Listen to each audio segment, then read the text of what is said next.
Hey guys, we're back. This time we're taking a look at the Red Dragon Inn Allies expansion, Piper versus Ripsnarl.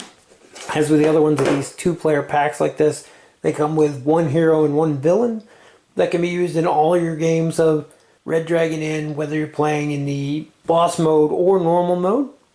So we'll get right in and take a look. The first thing we have right on top here is our rules flyer. As with all of the allied characters, it explains how the new rules for the new characters go. In this case, Piper's arrow quiver and Ripsnarl's rage meter. Fury, I guess they call it. And it also has special rules on how to use Ripsnarl as a boss, as well as the rules for the prize variant, which we'll get to.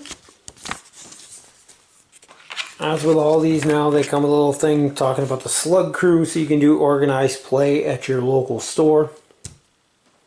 As with all the characters since Red Dragon Inn 5, I think, you get the new character themed player boards, and they have these little sections on here to tell you where to put your quiver deck, your regular deck, your discard pile, your drink me pile, and then her arrow discard pile.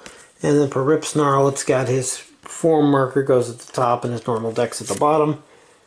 I do wish these were a little bit thicker and more durable, but there's so many of them they would take up so much room. We actually have a few people who prefer to use the thicker boards that came with the 1, 2, 3, and 4 box sets. I think a couple of the others too, but the larger, thicker boards that actually have the player deck and drink pile spots right on them. But these are cool, and I like the fact that they're themed to the characters.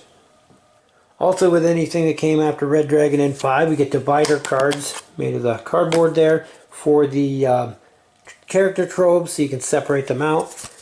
They have the character artwork on the front, and on the back they have the basic setup and description on how to play the characters.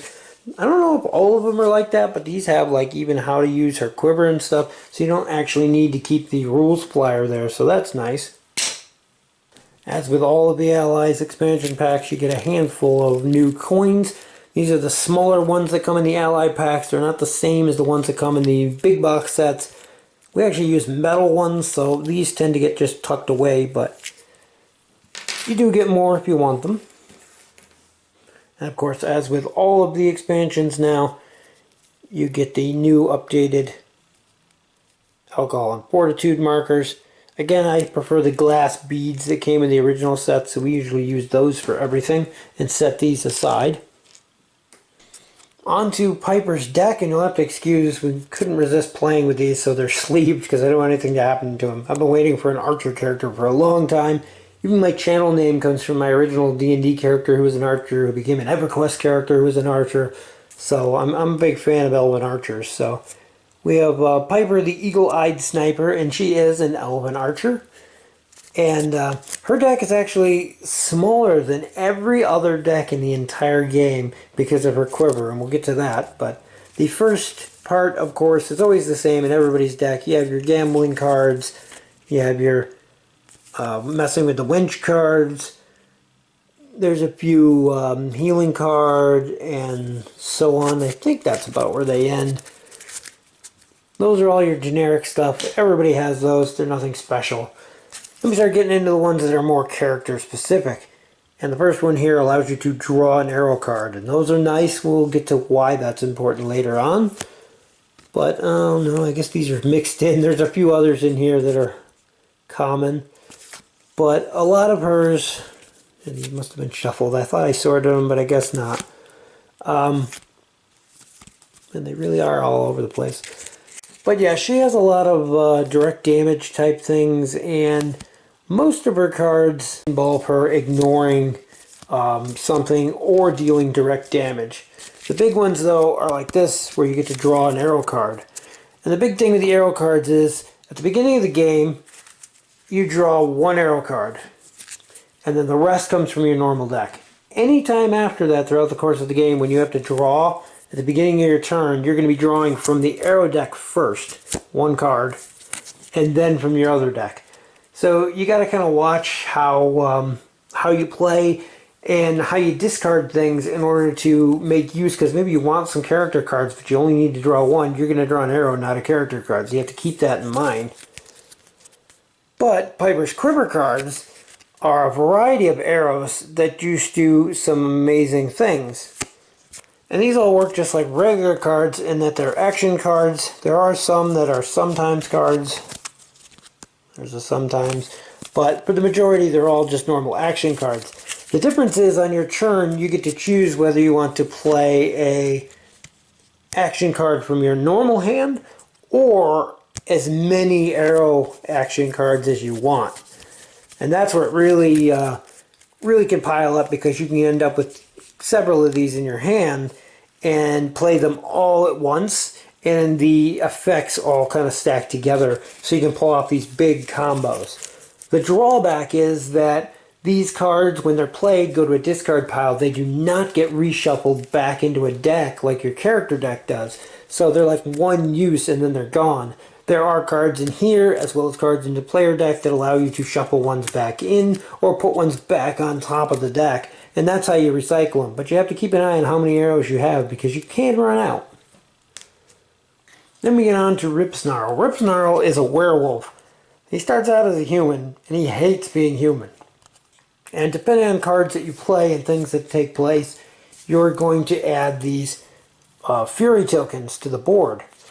And when he finally does transform into a wolf, these fury tokens turn into damage, and you could deal 1, 2, or 3, depending on how many tokens you have saved up, to 1, 2, or 3 targets. You can split them up however you want. You can do 1 to 3 different targets. You can do 2 to 1, 1 to another. You can do all 3 to 1. When he does transform, you flip this over, and he's happy being his werewolf self. But then when he flips back to being human again, he's miserable and does anything he can to get those fury tokens to transform himself. You can also play him in the boss mode, and when he's in the boss mode, you use this round token instead of the square one, and the round token always has 1 fury, so you can only add 2 more, and he looks really cool when he flips over to his werewolf side on that. So we get on to his deck, and I'm sure his is all shuffled up too, so I'm apologizing in advance for that, but you do have a nice chunk of cards in here that are the same as everybody else's deck. You have your, don't mess with the wench and gambling I'm in and so forth. There's gambling I'm in right there. And one of the big things is, since he's a villain, the wench is actually the Medusa as opposed to the normal wench in the Red Dragon Inn. So that's kind of entertaining. The card artwork's always nice on these though. So a variety of his cards have the option to turn you into a werewolf or back into a human, and any ones that do have this moon symbol in the corner. It doesn't actually mean anything other than that.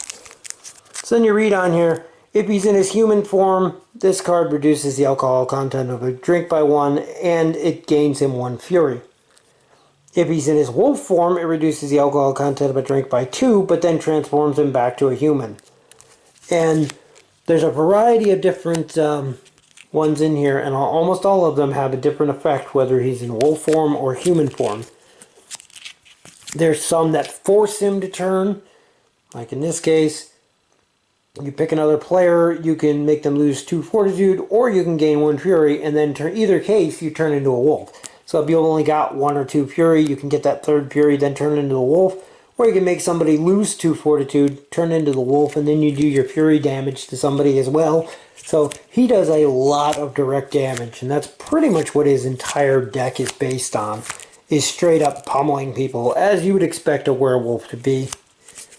There's just a bunch of fun ones. That one in particular makes you into a human, makes somebody lose 2 fortitude, and then you gain 2 fury, which already is stacking up for when you switch back. So you can play his cards in the correct order and really combo and get some big chains of high damage coming out of him. So if you're playing against him, you got to watch your health totals.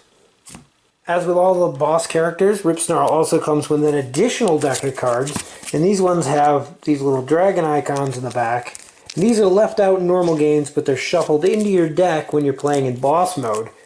And they basically are, some of them are duplicates of cards that are already in there, and some of them are basically just more powerful versions of certain cards or things that affect multiple people, as in the boss mode you're usually playing a one versus many type situation.